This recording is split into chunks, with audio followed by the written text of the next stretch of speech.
À Dzopé, capitale de Lamé, c'est la consternation chez la famille Kouadio.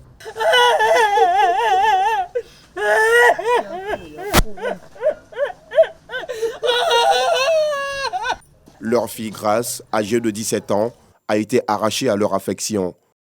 C'est l'enfant à ma grande cousine. Donc ma petite nièce, elle a accouché. Donc elle est allée chercher, elle est sa cousine en fait. Elle est allée chercher sa petite cousine pour venir l'aider. Dimanche matin, qu'elle a été assassinée. Elle a été assassinée. Donc ma nièce m'a appelée et directement je suis venue la voir. Sorti le samedi à 22h à l'insu de ses parents, le corps sans vie de la jeune fille a été retrouvé devant la porte de ses parents avec des coups de poignard dans la matinée du dimanche 4 juillet dernier. Le samedi soir, on était tous ici. Quelque temps, vers les 22h, les enfants étaient là, on les a dit et tous n'ont qu'à rentrer pour aller dormir. Bon, nous on s'est dit qu'elle allait se coucher. C'est à notre grande surprise. À 6h, on s'est levé, on entendait cri. Nous, on a entendu cri, c'est ma voisine même qui a tapé le portail.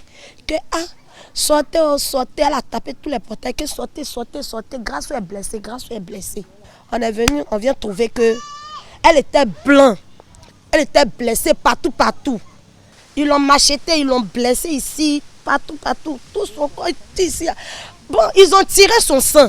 Ça là, ils ont tiré, il n'y avait même pas goutte de sang même qui est versé devant la porte. Le médecin Régis, quand il est venu même là, il dit qu'il n'y a même pas sang même en elle. Selon le médecin légiste, qui n'a pas voulu décliner son identité, la jeune Grace serait morte des suites de ses blessures. Selon les témoignages recueillis par les autorités policières, la fille aurait été aperçue le samedi nuit, la veille de son assassinat, avec son petit ami. Ce dernier est actuellement entre les mains de la police judiciaire pour nécessité d'enquête. Crime rituel ou pas, comme relayé sur les réseaux sociaux, les résultats des enquêtes donneront plus de détails sur les circonstances du drame.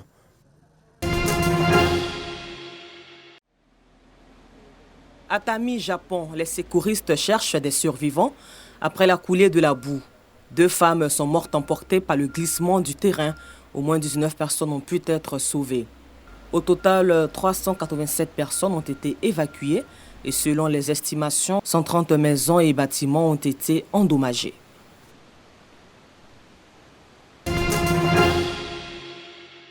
Trois jours après l'éboulement de terrain qui a coûté la vie à 2 personnes à Moussikro dans la commune d'Atekoubé, après de fortes pluies, plusieurs personnes vivent encore sur le site malgré l'appel à quitter les lieux lancés par le maire.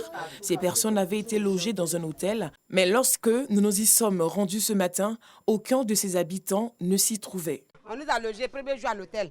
On est parti une seule nuit, on nous dit non que c'est bon. Donc on vient, c'est ici, on se couche. Il n'y a pas de maison, même si on a couché, il n'y a pas de maison même. On ne nous a même pas soutenu même dans cette affaire-là. La dame qui est assise là, elle a 5 enfants. Elle doit avec ses 5 enfants-là.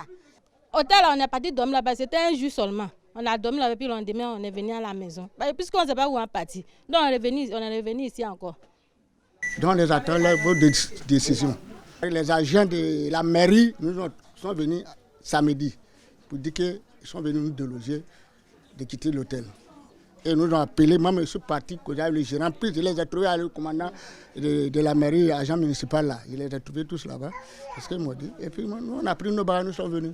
Comme je ne les connais pas trop, j'ai appelé le maire adjoint, M. Dro, pour lui dire qu'il y a des gens qui sont venus, ils veulent déloger les gens. Il a dit c'est qui? Il dit je comprends. Il dit le responsable du point c'est M. Victor. Je dis qui est Victor. Ça, je suis allé, il dit lui, et puis je lui ai donné le téléphone. Monsieur Victor. Je n'ai pas pris le téléphone, tu as posé à lui. Et puis quand ils ont posé, ils m'ont dit. Qu'est-ce qu'on a posé? Attendez, quand on a fini, vous avez dit, on n'a qu'à attendre toute la famille. Ils vont voir s'ils n'ont pas laissé des bagages dedans. Et c'est comme ça, ils sont venus devant vous, et puis ils sont partis. Sinon, moi-même, c'est une bonne affaire pour moi, puisque 3 jours, des clients, ça me rapporte. Moi, je ne peux pas, en dehors déjà, chasser un client. Le secrétaire général de la mairie s'est rendu dans le dit hôtel pour faire le constat du départ des habitants de Moussikro. J'ai appris que les familles ne sont plus dans les chambres où on a eu à les loger. Le vendredi exactement, c'est moi qui étais là et j'ai attribué les chambres aux familles. Avant de partir, nous avons dit qu'ils sont là pour 3 jours, jusqu'à lundi. Et jusqu'à partir de lundi, nous allons les envoyer sur un autre site, donc le site de recasement, qui va au moins durer. Ici, c'est temporaire, juste le temps du week-end. On est fort surpris qu'on arrive et qu'on nous dise que les familles ne sont plus ici. La mairie de la commune d'Atekoubé entend déguerpir les habitants de ces zones à risque pour leur propre sécurité. La municipalité rassure la population qu'un plan de recasement est prévu. Le programme qui a été fait, à partir de lundi après-midi, on les envoie sur le nouveau site. Et ils prennent tous leurs bagages, ils vont avec, et puis le mardi, on détruit le site. C'est ici, à l'EPP du Rhum, au Biomarque 2, dans la commune d'Atekoubé, que ces personnes seront recasées. Ce sont au total 17 familles, constituées de 34 adultes et 47 enfants, qui seront logés sur ce site et pris en charge par la mairie d'Atekoubé pendant 2 mois, le temps qu'une solution définitive soit trouvée. Ils sont les 4 meilleurs étudiants sur les 98 étudiants sortants de la promotion 2017-2020, première promotion de l'Université musulmane africaine UMA. Issus des filières des sciences économiques et de gestion, sciences juridiques, administratives et politiques, ces majors de promotion en licence se disent prêts à intégrer la vie professionnelle. Après 3 années d'intense travail, nous sommes aujourd'hui récompensés et c'est déjà un honneur d'être au centre de cette cérémonie.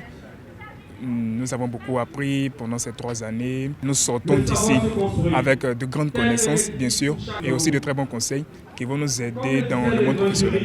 À l'image de ces apprenants, les parents sont tout aussi heureux. Tous témoignent du bon comportement de leurs enfants. Ça a beaucoup changé l'éducation dans ma famille.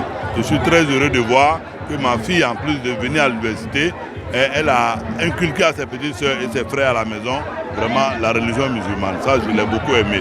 Et elle est major et ça fait encore doublement plaisir. Au départ, ça a été une appréhension lorsqu'on a reçu l'affectation et qu'elle venait ici. Mais durant le cheminement, nous nous sommes rendus compte que tout allait bien. En tout cas, elle a reçu une bonne éducation et c'est ce qu'on réclame pour un enfant. La première promotion de l'UMA est baptisée promotion Cheikhoul Aïma Bouakari Fofana en hommage au guide suprême de la communauté musulmane décédé en 2020. Un signe de reconnaissance pour le COSIM, Conseil supérieur des imams, des mosquées et des affaires islamiques en Côte d'Ivoire. C'est une façon pour nous de lui dire merci et de l'immortaliser pour qu'il ne soit pas dans l'oubli parce que ce n'est pas quelqu'un qu'on doit oublier. Et ils feront l'effort d'incarner les valeurs du Cheikh Aïma Bouakari Fofana, Inch'Allah. Pour les responsables de cette université, l'excellence doit être maintenue. Nos efforts sont aujourd'hui récompensés par ces résultats. Mais ces résultats ne doivent pas nous faire dormir.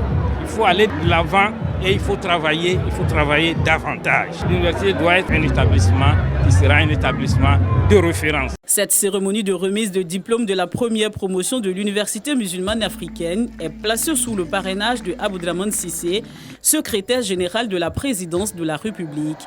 Les 98 étudiants sortants devront s'inspirer de son parcours pour leur insertion socio-professionnelle. Rassemblés près de l'école, les parents, en colère contre les autorités, attendent désormais des nouvelles de leurs enfants. Ces lycéens, enlevés dans un pensionnat de l'État de Kaduna, au nord du Nigeria. Les 140 lycéens ont été enlevés vraisemblablement contre une rançon. Au total, 165 lycéens dormaient dans le pensionnat du lycée Bethel Secondary School, dans la localité de Chikoun, dans la nuit de dimanche à lundi, lorsque ces hommes ont escaladé le grillage pour pénétrer dans l'école. Ils ont amené avec eux 140 élèves, mais 25 ont réussi à s'échapper, selon un enseignant. Le président nigérien Muhammadu Buhari a ordonné lundi à l'armée, à la police et aux services de renseignement d'œuvrer à la libération rapide de toutes les victimes enlevées. Le gouvernement de l'État a ordonné lundi la fermeture immédiate de 13 écoles considérées comme vulnérables. Des groupes criminels, communément appelés bandits par les autorités, terrorisent les populations du nord-ouest et du centre du Nigeria. Ils attaquent des villages, volent du bétail et enlèvent sur les routes des personnalités locales ou des voyageurs contre rançon. L'enlèvement de 140 lycéens est la troisième attaque importante commise à Kaduna ces 3 derniers jours. Dimanche, au moins 8 employés d'un hôpital de cet État ont été kidnappés.